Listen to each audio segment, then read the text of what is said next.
Assalamualaikum warahmatullahi wabarakatuh. Halo teman-teman semuanya, selamat pagi.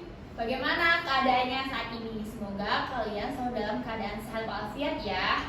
Nah, pada kesempatan kali ini kami dari kelompok 5 akan menjelaskan materi yaitu tentang morfem. Nah, sebelum kita lanjut ke materi, ada baiknya kami akan memperkenalkan diri terlebih dahulu. Perkenalkan, nama saya Adilia.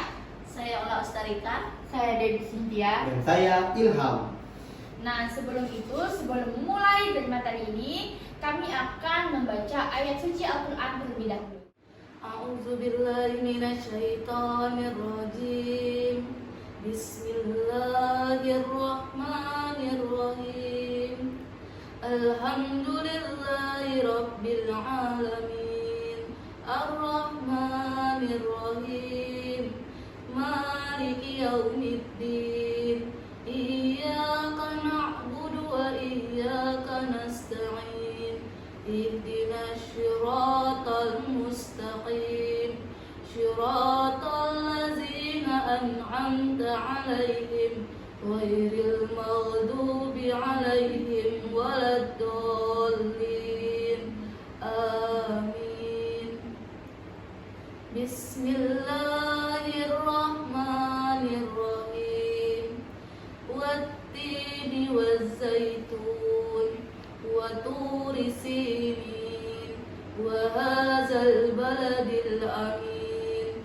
Laqad khalaqnal insana fi ahsani taqwim. Summa radadnahu asfala safilin.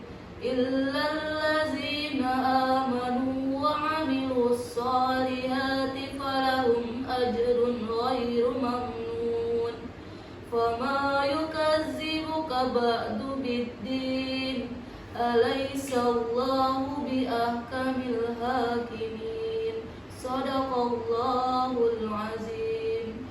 Artinya, demi buah tin dan buah zaitun, demi gunung Sinai, dan demi negeri Mekah yang aman ini, sungguh kami telah menciptakan manusia dalam bentuk yang sebaik-baiknya. Kemudian kami kembalikan dia ke tempat yang serendah-rendahnya. Kecuali orang-orang yang beriman dan mengerjakan kebajikan, maka mereka akan mendapatkan pahala yang tidak ada putus-putusnya. Maka apa yang menyebabkan mereka mendustakanmu tentang hari pembalasan setelah adanya keterangan-keteranganmu itu? Bukankah Allah Hakim yang paling adil? Nah, setelah mengaji, kelompok kami akan menyampaikan satu buah pantun untuk pembuka. Bunga mawar warnanya merah, Cakep! mawar layu di tengah lebah. Cakep! Selamat pagi di hari yang cerah. Semoga hari ini penuh dengan berkah. Nah, selanjutnya kelompok kami akan menampilkan satu buah yel-yel. 1, 2, 3. Selamat pagi teman-teman, apa kabar hari ini? Kami dari kelompok 5 siap untuk presentasi. Terus fokus mendengarkan penjelasan dari kami yang membahas tentang morfem. Asik sekali, yo yo ayo, yo ayo yo yo ayo, yo ayo yo yo ayo. Semoga jadi bermanfaat. Kelompok 5 Pasti bisa. Nah, selanjutnya kita langsung saja untuk membahas ke materi. Untuk materi yang pertama ini akan dibahas oleh Dewi Cynthia. Baik, di sini saya akan menjelaskan pengertian morfem. Morfem berasal dari kata morphe yang berarti bentuk kata dan ema yang berarti membedakan arti. Morfem adalah satuan gramatikal terkecil yang mempunyai makna. Cer 1994. Morfem adalah satuan bahasa terkecil yang makna yang secara relatif stabil dan yang tidak dapat dibagi atas bagian bermakna yang lebih kecil, misalnya ter, di, pensil, dan sebagainya adalah morfem Krida Laksana 1993. Nah, kalau tadi kita sudah mendengarkan pengertian morfologi dan juga morfem. Nah, yang kedua kita akan menjelaskan mengenai identifikasi morfem. Nah, jadi di identifikasi ini kita akan mengetahui mana yang morfem dan mana yang bukan. Nah, untuk identifikasi morfem yang pertama itu adalah dua bentuk yang berbeda tetapi memiliki makna ini yang sama. Contohnya ada kata ayah dan kata bapak. Contohnya kayak ayah pergi ke Pangkal Pinang, bapak baru pulang dari Belitung. Jadi, hal ini menunjukkan ada dua bentuk yang berbeda tetapi memiliki makna yang sama, yaitu ada kata ayah dan juga kata bapak.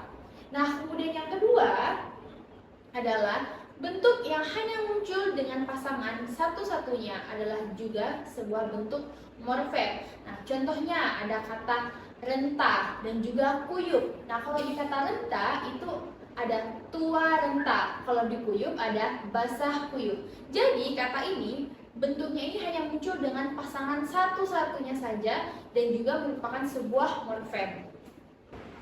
Nah, yang ketiga ini ada bentuk yang muncul berulang-ulang ya pada satuan yang lebih besar apabila memiliki makna yang sama adalah juga merupakan morfem yang sama. Nah, contohnya ada kata baca ya.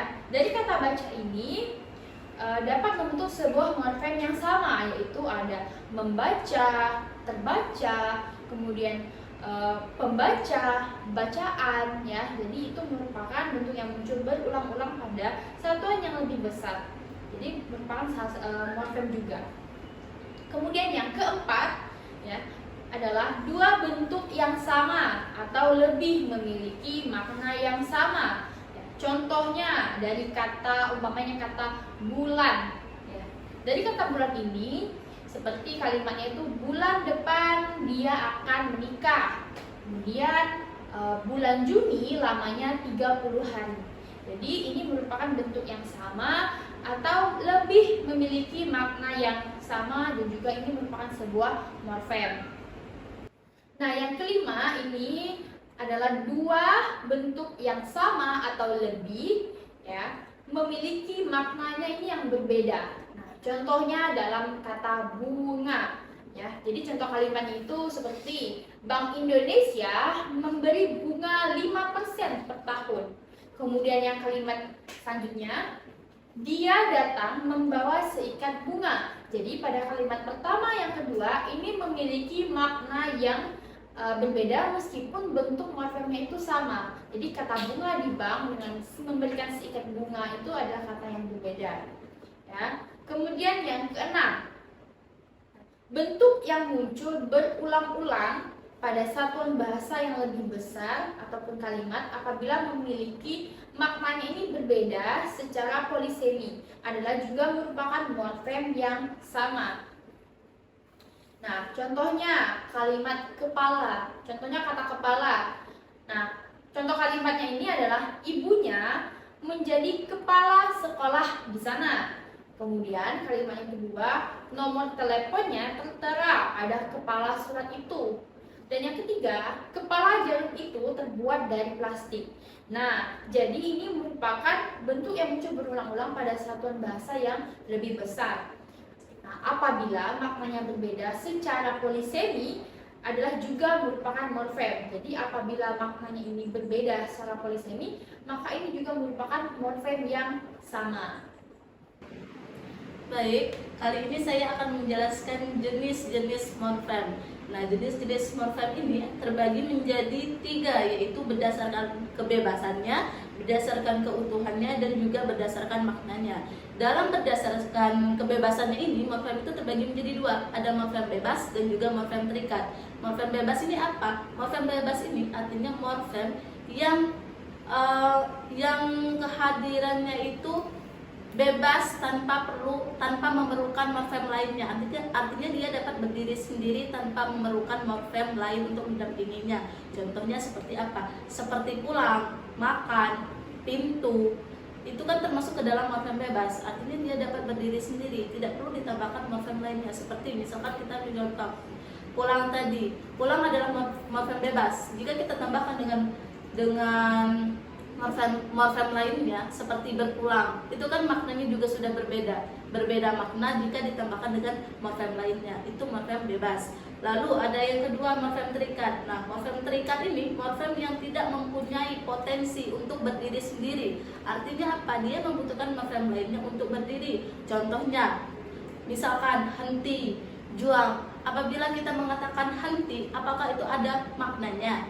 Juang, apakah itu ada maknanya? Maka memerlukan morfem lainnya. Contohnya seperti henti tadi, kita tambahkan dengan berhenti, ada maknanya, berarti berhenti. Nah, untuk juang tadi kita tambahkan juga morfem lainnya seperti berjuang, artinya ada maknanya, itu untuk berjuang itu. Lalu yang kedua, ada berdasarkan keutuhannya. Nah, menurut berdasarkan keutuhannya ini terbagi menjadi dua juga, ada morfem utuh dan juga morfem terbagi. Untuk morfem utuh ini yaitu morfem yang satu kesatuannya utuh. Contohnya seperti apa? Meja, kursi, itu kan tidak dapat dibagi, artinya satu, morfemnya itu satu. Meja, gak bisa dibagi misalkan me jadi ja, gak bisa, tetapi harus meja. Lalu ada morfem terbagi. Nah, morfem terbagi ini berbeda dengan morfem yang utuh tadi. Morfem terbagi ini dapat dibagikan, dapat terbagi. Misalkan seperti satu kesatuan bisa dibagi menjadi kesatuan, dipisah, morfemnya itu bisa dipisah. Itu. Lalu yang ketiga, berdasarkan maknanya. Berdasarkan maknanya ini terbagi menjadi dua juga, yaitu bermakna leksikal dan tidak bermakna leksikal. Untuk bermakna leksikal itu sendiri, morfem ini telah mempunyai makna pada dirinya sendiri tanpa perlu proses atau pendampingan dari morfem lainnya, seperti pergi. Jadi pergi itu sudah punya maknanya sendiri tanpa harus didampingi oleh morfem lainnya. Juga lari juga sebagai contohnya. Lalu yang kedua yaitu tidak bermakna leksikal. Morfem ini tidak mempunyai makna apa-apa di dalam dirinya. Artinya dia membutuhkan morfem lainnya untuk mendampingi dia, seperti itu. Baiklah, di sini saya akan menjelaskan tentang bentukan asal dan bentukan dasar. Nah, yang pertama ini ada bentukan asal. Bentukan asal ini merupakan satuan yang paling kecil yang membentuk suatu kata kompleks nih. Misalnya berpakaian, kata asalnya berupa pakai, terus diberi umuhan berupa an menjadi pakaian, terus diberi lagi kata umuhan afiks berupa ber sehingga menjadi berpakaian. Nah, baik, yang kedua ada bentuk dasar nih. Bentuk dasar ini adalah satuan baik tunggal maupun kompleks yang menjadi dasar bentukan bagi satuan yang lebih besar. Nah, di sini ada contoh bentukan dasar nih, yang berupa contoh bentukan dasar tunggal nih. Contohnya lamar pada kata melamar. Terus ada buka pada terbuka. Terus ada lagi contoh tentang bentuk dasar yang berupa kompleks. Misalnya terbelakang pada keterbelakangan, yang menjadi kata dasarnya itu berupa terbelakang. Terus ada lagi terbaca pada keterbacaan, yang menjadi kata awalnya itu berupa terbaca. Terus ada lagi pada berada pada keberadaan, yang menjadi kata awalnya itu berada.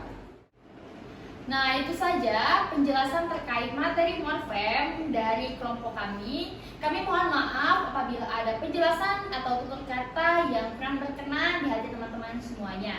Nah, sebelum kami menutup, kami akan menampilkan yel-yel kembali dan satu buah pantun sebagai penutup. Selamat pagi teman-teman, apa kabar hari ini? Kami dari kelompok 5 siap untuk presentasi. Terus fokus mendengarkan penjelasan dari kami yang membahas tentang morfem. Asik sekali, yo yo ayo, yo ayo yo yo ayo, yo ayo yo yo ayo. Semoga jadi bermanfaat. Hujan-hujan enak makan mie. Cakep. Makan mie dekat kolam ikan. Cakep. Cukup sekian presentasi dari kami. Jika ada yang ingin bertanya, kami persilahkan. Sekian dan terima kasih. Wassalamualaikum warahmatullahi wabarakatuh.